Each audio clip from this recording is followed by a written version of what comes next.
అండి, నా పేరు ఆకునూరి మురళి. నేను రిటైర్డ్ ఐఏఎస్ ఆఫీసర్ని. అట్లాగే సోషల్ డెమోక్రటిక్ ఫోరంకి కన్వీనర్గా పనిచేస్తున్నాను. అట్లాగే నెట్వర్క్ ఆఫ్ సివిల్ సొసైటీస్ ఎన్జిఓలకు సంబంధించిన ఫోరం జాగో తెలంగాణ కూడా కన్వీనర్గా పనిచేస్తున్నాను. ముఖ్యంగా నేను తెలంగాణ ప్రజలకి చెప్పేది ఏంటంటే, ఇప్పుడు ప్రస్తుతం మనకి ఎన్నికలు వస్తున్నాయి. సో ఎన్నికలలో పార్టీలన్నీ పోటీ చేస్తున్నవి. ముఖ్యంగా నేను ఈ వీడియో తీసేది ఏంటంటే, దయచేసి మీరందరూ ఆలోచించండి. భారతీయ జనతా పార్టీ ఒక ప్రమాదకరమైన పార్టీ. దీనికి మాత్రం ఓటేయద్దు. ఎందుకు ఓటేయద్దు అనే దాని మీద ఒక 5 పాయింట్స్ నేను ఈ వీడియోలో చెప్తాను మీకు.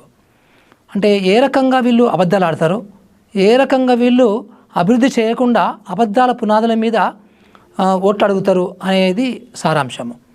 సో ఉదాహరణకి 2014లో ఇదే మోడీ గారు ఇలాంటి అబద్ధం ఆడిందంటే, విదేశాలలో 72 లక్షల కోట్ల రూపాయల నల్లధనం ఉంది. ఆ నల్లధనాన్ని నేను ప్రైమ్ మినిస్టర్ కాగానే అదంతా కూడా మన దేశానికి తీసుకొచ్చి, సో ప్రతి ఇంటింటికి 15 లక్షల రూపాయలు ఇస్తామని చెప్పాడు.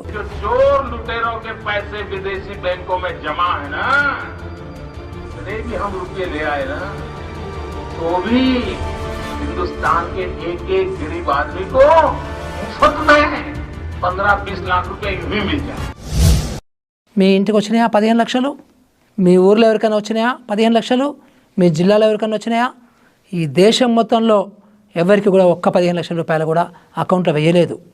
అంటే ఇది చాలా గమనించాల్సిన అవసరం. మీరు మీ అందరికీ గుర్తుండే ఉంటుంది, పేపర్లు తిరిగేయండి, పాత న్యూస్ తిరిగేయండి, ఇవన్నీ మనకు కనపడతాయి.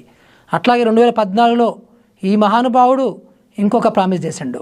ఏంటంటే, ప్రతి సంవత్సరము మేము అధికారంలోకి వస్తే 2 కోట్ల ఉద్యోగాలు మేము యువతకి కల్పిస్తామని ఒక ప్రామిస్ చేసిండు, వాగ్దానం చేసిండు.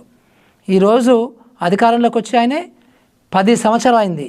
అంటే 10 × 2 కోట్లు అంటే 20 కోట్ల ఉద్యోగాలు కల్పించాల్సినటువంటి ప్రామిస్, వాగ్దానం ఆయన చేసిండు. మరి ఈ లెక్కన దేశంలో నిజంగా కూడా 20 కోట్ల ఉద్యోగాలు వచ్చి ఉంటే, ఈ దేశంలో 700 పైచిలుకు జిల్లాలు ఉన్నాయి. సో మీ జిల్లాకు ఈ లెక్క ప్రకారము సుమారుగా 2,80,000 ఉద్యోగాలు రావాలి. కనబడుతున్నాయా మనకి ఉద్యోగాలు ఎక్కడైనా? మీ ఊర్లో, మీ దోస్తుల ఇళ్లల్లో, మీ జిల్లాలో, మీ అసెంబ్లీ నియోజకవర్గంలో ఎక్కడైనా కానీ, ఇగో మా ఊర్లో 10 మందికి మోడీ గారు ఇప్పించిన ఉద్యోగాలు వచ్చినాయి అని చెప్పడానికి అవకాశం ఉందా? మా జిల్లాలో నిజంగా కూడా ఇన్ని వేలు, 2,80,000 పక్కన పెట్టు, కనీసం వేలలో వందలన్నా కానీ మోడీ గారు ఇప్పించిన ఉద్యోగాలు మనకు కనబడుతున్నాయా అంటే ఆ విషయం మీరు మాట్లాడరు. వీళ్ళు ఆ విషయం గురించే ఎత్తరు వీళ్ళు. కానీ వాట్సాప్ యూనివర్సిటీలో మాత్రము అబద్ధాలు మాత్రం భయంకరంగా ఆడుతూ ఉంటారు. అంటే అసలు అభివృద్ధి అంటే ఏంటి? అంటే ఉద్యోగాలు కల్పించే బాధ్యత మీకు లేదా యువతకి? ఈరోజు యువత ఆత్మహత్య చేసుకుంటున్నారు, చాలా నైరాశ్యంలో ఉన్నారు. వాళ్ళందరూ కూడా ఏం చేయాలి, చదువుకున్న తర్వాత ఏం చేయాలో అర్థం కావటం లేదు. ఎక్కడ కూలి పనికి పోవాలి, ఎక్కడైనా ఉద్యోగం సంపాదించుకోవచ్చా అనే దినదిన గణనలాగా కనబడుతుంది ఇప్పుడు మనకి.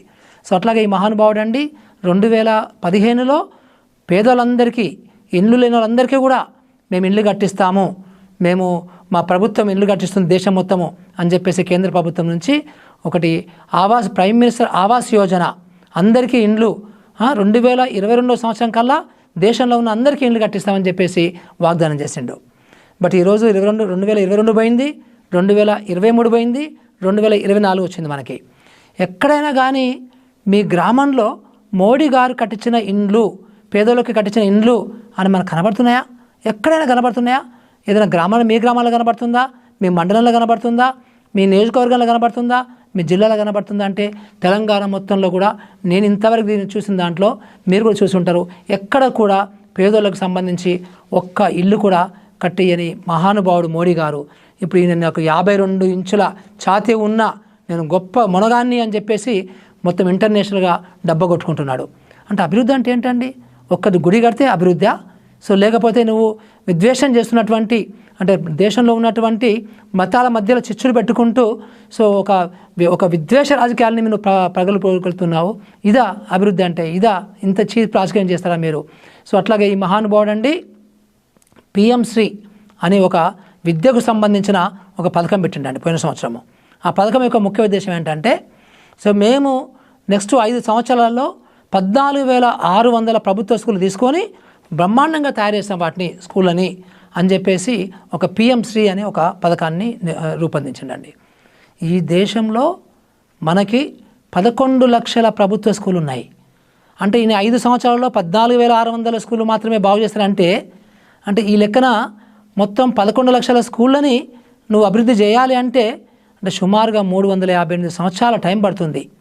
అంటే ఇది ఎంత మోసపూరితమైనటువంటి వాగ్దానం చూడండి మీరు, ఎంత మోసపూరితమైనటువంటి మాటలు వీళ్ళు మాట్లాడుతున్నారు. ఇది చాలా జాగ్రత్తగా మనం గమనించాల్సిన అవసరం మనకుంది. సో ఈ రాష్ట్రం నుంచి సుమారుగా 11-12 లక్షల కోట్ల రూపాయలు గత 10 సంవత్సరాల్లో మన తెలంగాణ ప్రజలు కట్టిన సొమ్ము నుంచి, కట్టిన ట్యాక్సులు, పన్నుల నుంచి కేంద్ర ప్రభుత్వానికి పోయినవి. మరి మనకి ఎక్కడైనా కానీ కేంద్ర ప్రభుత్వము ఒక్క స్కూల్ బిల్డింగ్ కట్టించిందా? ఈ రాష్ట్రంలో, తెలంగాణ రాష్ట్రంలో పేదవాళ్ళకి ఒక్క ఇల్లు కట్టించిందా? ఈ రాష్ట్రంలో పేదవాళ్ళకి మన ప్రజలకు సంబంధించి ఒక్క ఆసుపత్రిని కట్టించిందా? ఒక్క ఉద్యోగం ఇప్పించిందా? అంటే మనకి ఈ డెవలప్మెంట్ కనబడదు. కానీ మీరు ఏమంటారండి, మేము G8లో మేము ఇప్పుడు మొత్తం ఇంటర్నేషనల్గా మన దేశాన్ని ఎక్కడికో తీసుకెళ్ళిపోతున్నాం అంటారు.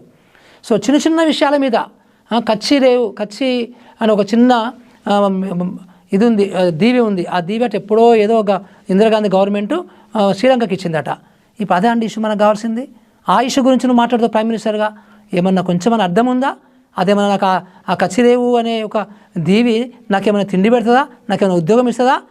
అంటే తప్పులు చేస్తుంటే చరిత్రలో బోల్డ్ అనే గవర్నమెంట్ తప్పు చేస్తుంటుంది. కానీ నాకు ఇప్పుడు వర్తమాన కాలంలో ఉన్నటువంటి నువ్వేం చేస్తున్నావో చెప్పాలి. కానీ ఏదో పూర్వకాలము లేకపోతే సనాతన ధర్మం అంటావు, లేకపోతే ఇంకేదో దండం పట్టుకొస్తావు తమిళనాడు నుంచి. సో మన సనాతన ధర్మంలో ఈ దండము పార్లమెంట్లో ఉండాలంటావు. ఇలాంటి జిమ్మిక్స్ ఏంటండి బాబు? సో జై శ్రీరామ్, ఎస్, రాముడు అనేవాడు మనకందరికీ లోపల ఉంటాడు, మన యుగ పురుషుడు అనుకుందాం, ఎస్. కానీ బట్ దాన్ని తీసుకొని మేము రాజకీయాలు చేసుకుంటూ అసలైన అభివృద్ధి చేయకుండా ఉండడం అనేది ఇది ఎంతవరకు కరెక్ట్ ఇది? సో ఇతను ఇంకొక విషయం చెప్పుకుంటాడండి, ఏంటంటే నేను బీసీ నాయకుడిని అని చెప్పుకుంటాడండి. నిజంగా నువ్వు బీసీ ప్రైమ్ మినిస్టర్ అయితే నువ్వు బీసీ సెన్సస్ ఎందుకు చేయటం లేదు? క్యాస్ట్ సెన్సస్ ఎందుకు చేయటం లేదు? అంటే క్యాస్ట్ సెన్సస్ ఎందుకు చేయటం లేదంటే అగ్రవర్ణాల వాళ్ళు చేయడానికి ఇష్టపడటం లేదు. సో మీ పార్టీ అగ్రవర్ణాల పార్టీ కాబట్టి మీరు క్యాస్ట్ సెన్సస్ చేయడం లేదు. క్యాస్ట్ సెన్సస్ చేస్తే ఏమవుతుంది? ఈ దేశంలో, ఈ రాష్ట్రంలో, ఏ జిల్లాలోనే కానీ, ఏ రాష్ట్రంలోనే కానీ అసలు ఎంతమంది బ్యాక్వర్డ్ క్లాసెస్ ప్రజలు ఉన్నారు, జనాభా ఉంది, ఎంత ఎగ్జాక్ట్లీ షెడ్యూల్ కాస్ట్ జనాభా ఉంది, ఎంత ఎగ్జాక్ట్లీ షెడ్యూల్ ట్రైబ్ జనాభా ఉంది, ఎంత ఏ కులం వాళ్ళ జనాభా ఎంత ఉంది అని కులం ప్రాతిపదిక మీద తెలిసినప్పుడు, అట్లాగే వృత్తులు ఏ కులం వాళ్ళు ఏ వృత్తులు చేపట్టుకొని బతుకుతున్నారు, వాళ్ళ ఆదాయం సంపాదించుకుంటున్నారు, అసలు ఎలాంటి వృత్తులలో ఎన్ని కోట్ల మంది బతుకుతున్నారు, సో కొన్ని మెయిన్ ప్రొఫెషన్స్ ఉంటవి, అంటే చేయకూడనివి, అంటే డీసెంట్ జాబ్స్ అంటాం మనం, అలాంటివి కాకుండా చాలా రిస్క్తో కూడుకున్నటువంటి వృత్తులు కొన్ని ఉంటవి. ఉదాహరణకి మన గౌడన్నలు, సో పెద్ద తాటి చెట్లు 4 అంతస్తుల తాటి చెట్లు ఎక్కుతారు, చాలామంది కింద పడి చచ్చిపోతున్నారు. అంటే ఎందుకు అంత పేదరిక పరిస్థితి ఉండాలి? నిజంగా కూడా నువ్వు బీసీలకి మంచి చేయదలుచుకుంటే అసలు బీసీలకు సంబంధించినటువంటి విద్య గురించి నువ్వు ఏం చర్య తీసుకుంటున్నావు? సో అట్లాగే బీసీలకు సంబంధించిన బోల్డ్ అన్ని కుల వృత్తులు ఈరోజు చాలా డేంజరస్ సిచ్యువేషన్లో ఉన్నవి. సో వాటికి సంబంధించి మీరు ఏం చేస్తున్నారు? అసలు కనీసము క్యాస్ట్ సెన్సస్, కులగణన ఎందుకు చేయటం నువ్వు? అంటే బీసీ అని చెప్పుకొని బీసీలను మోసం చేస్తున్నావు, ఎస్సీలను మోసం చేస్తున్నావు, ఎస్టీలను మోసం చేస్తున్నావు, మైనార్టీలను మోసం చేస్తున్నావు. అంటే ఒక మైండ్ గేమ్ ఆడుతున్నారు, ఒక మైండ్ గేమ్ ఆడి. సో మతం అనేది మన లోపల ఉంటుంది, కులం అనేది మన లోపల ఉంటుంది, దేవుడు అనేది మన లోపల ఉంటాడు. కానీ ఇవన్నీ నువ్వు రాజకీయం చేసుకుంటూ అసలైన అభివృద్ధి చేయకుండా ఎంతకాలం మోసం చేద్దాం అనుకుంటున్నావు? మహానుభావులారా, మీరందరూ కూడా బీజేపీ నాయకులారా, ఎక్కువ కాలము ఎక్కువ మందిని ఎక్కువసార్లు మోసం చేయలేరు. ఇది జగమెరిగిన సత్యము. సో రిపీటెడ్గా చరిత్ర మనకి ఎప్పటికప్పుడు చెప్తుంది. సో మీరు కూడా ఎక్కువ కాలం జనాల్ని మోసం చేయలేరు. సో ఎంత బ్యాక్వర్డ్ ఉంటే అంత మోసం చేయడానికి అవకాశం ఉండొచ్చు కాక, కానీ ఓటర్లు మాత్రము డెఫినెట్గా ఎప్పటికప్పుడు ఆలోచన చేస్తారు. మీ యొక్క ఈ దుర్మార్గపు అబద్ధాలు, దుర్మార్గపు ఎమోషనల్ డ్రామాలు ఇవి ఎక్కువ కాలం సాగవు. సో ప్రజలారా, ముఖ్యంగా యూత్, మీకు ఉద్యోగాలు ఇవ్వటం లేదు, మీకు నాణ్యమైన విద్య ఇవ్వటం లేదు, మీకు జీవన ప్రమాణాలు ఉన్నటువంటి ఒక జీవితం దొరకటం లేదు. సో ప్రజలందరూ ఇంకా పేదరికంలో ఉన్నారు. సో 75 సంవత్సరాల పరిపాలనలో ఏమందంటే కాంగ్రెస్ అంటాడు, సో 65 సంవత్సరాలు వాళ్ళు పరిపాలించి అంటారు. అరే అప్పుడున్నటువంటి ఎకనమీ వేరు, ఇప్పుడు వాళ్ళు చేస్తే చేయలేదు, కరెక్ట్ ఒప్పుకుంటా నేను. మరి నువ్వేం చేస్తున్నావు? 10 సంవత్సరాల కాలం అంటే జోక్ కాదు కదా. 10 సంవత్సరాల కాలం నువ్వేం చేస్తున్నావు చెప్పాలి. కానీ ఎంతసేపు వాళ్ళు చేయలేదు వీళ్ళు చేయలేదని చెప్తావు, లేకపోతే ఆ కులము ఆ మతం అని చెప్తావు తప్ప, సో నువ్వు చేసి అభివృద్ధి చెప్పుకుంటూ నువ్వు ఓట్లు ఎందుకు అడగటం లేదు? సో ప్రజలారా, దయచేసి మీరు గమనించండి ఈ రాజకీయాలని, ఈ అబద్ధకోరు రాజకీయాలని, ఈ అహంకారపూరిత రాజకీయాలని, ఇదంతా మీరు గమనించండి. ఈసారి బీజేపీ ఓటు వేయద్దని చెప్పేసి నేను తెలంగాణ ప్రజల్ని, దేశ ప్రజల్ని కోరుకుంటున్నాను. సో జై హింద్, జై రాజ్యాంగం.